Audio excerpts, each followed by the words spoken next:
The late Virginia Giuffre dropped some bombshells in her new memoir that was released yesterday, October 21st. And I am talking graphic allegations of brutal violence and SA. It's so sad, so disturbing, and we're going to get into it. But first, don't forget to like and subscribe if you don't already. I'm Lauren Conlin, and welcome to Los Angeles Magazine.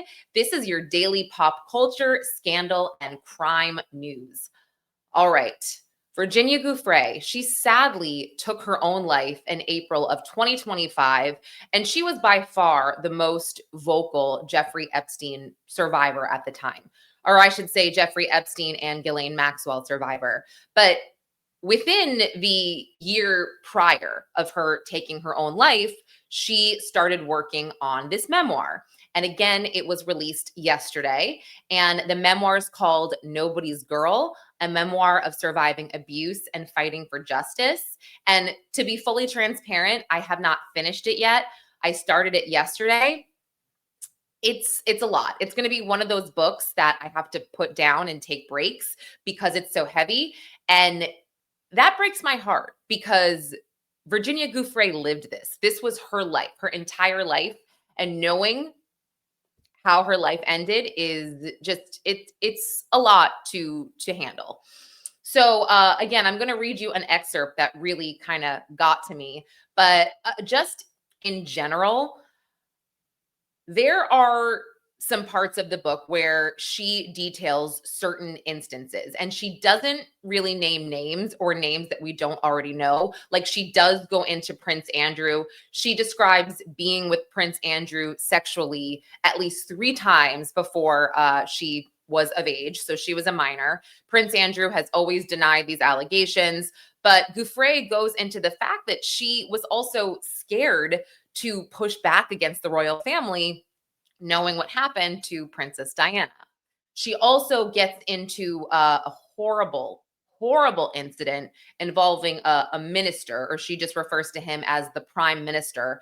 And she actually says that this incident is what prompted her to really start trying to escape Ghislaine and Jeffrey Epstein's grip, their trafficking network.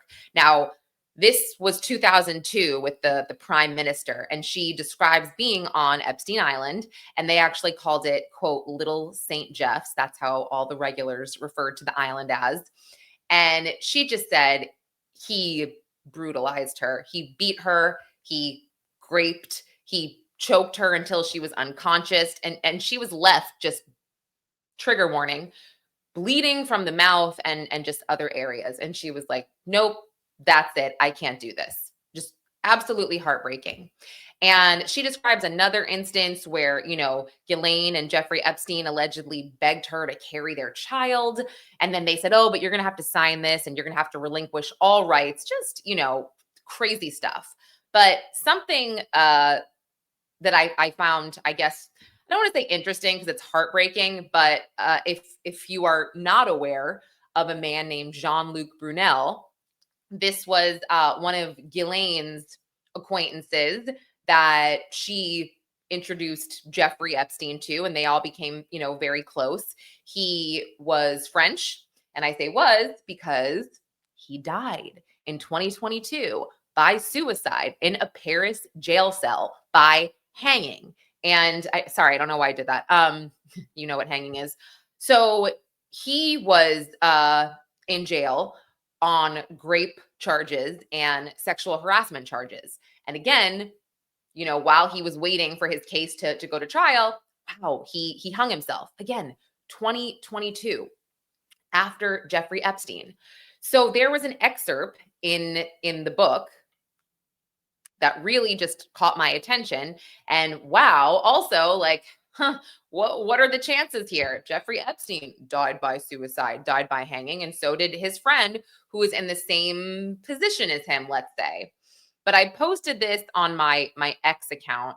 So I'd like to share this with everyone and read it. And again, just forgive me if I don't say full words because I'm trying not to mess up this algorithm too much, because I know that I'll get shadow banned here and you won't get to see these videos anymore. So, okay, here we go.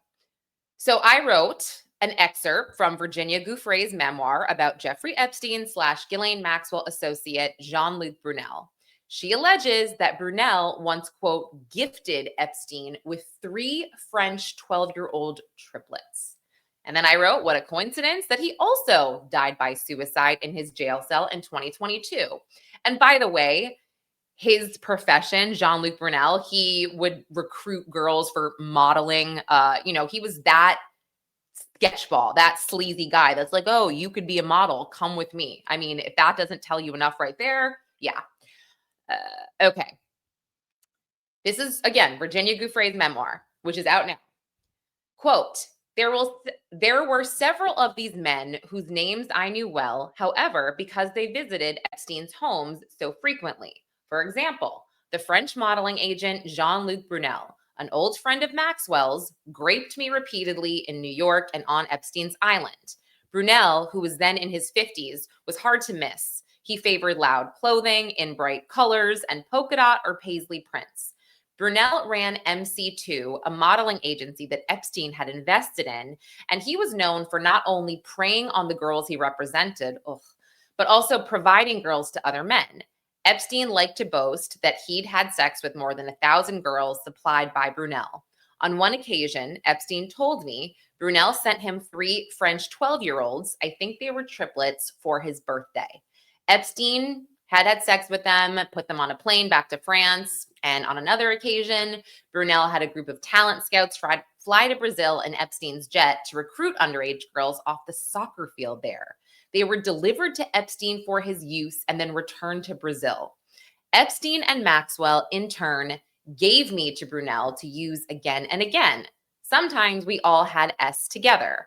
I'll never forget how Epstein and Brunel looked at one another as they abused girls side by side. They were truly gloating, taking a mutual malignant pleasure in our misfortune.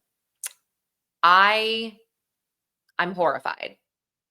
I mean, that right there, it blows my mind. It's disturbing, it's disgusting, it's heartbreaking, and it makes it really difficult to have any sympathy if someone like Jean-Luc Brunel was actually red-rummed. But anyway, her book is available on Amazon, but of course, trigger warning. Now, what's also interesting is when I was writing, and by the way, you can go to lamag.com about the article I wrote about this. But while I was writing this, I decided to take a peek at some of the dockets regarding some old civil suits that involved Virginia Giuffre.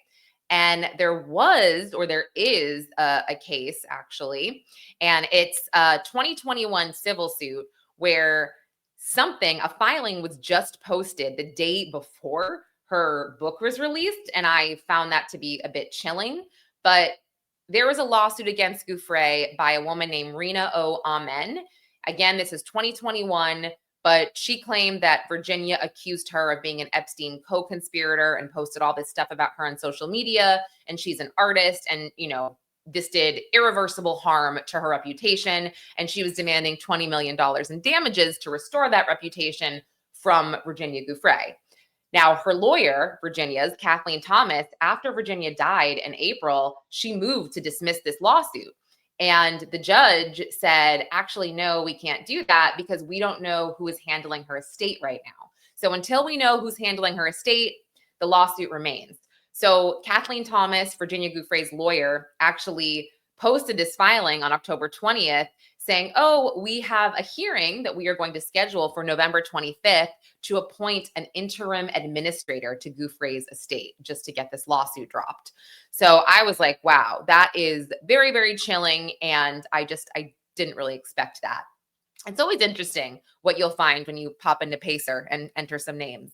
But what else today? Oh, it's October 22nd. Mark Sanchez, he has a hearing in his criminal case today in Indianapolis, Indiana. The docket says lawyers only or attorneys only, so he most likely won't be in attendance. But I did see that, again, cameras are permitted, and ESPN, they were permitted for audio, and Fox 59, the local Fox station, is permitted for video. So I'm going to try to take a look at that and see what's going on there. But anyway, guys, Thanks so much for watching, and I will see you tomorrow for more pop culture scandals and crime news.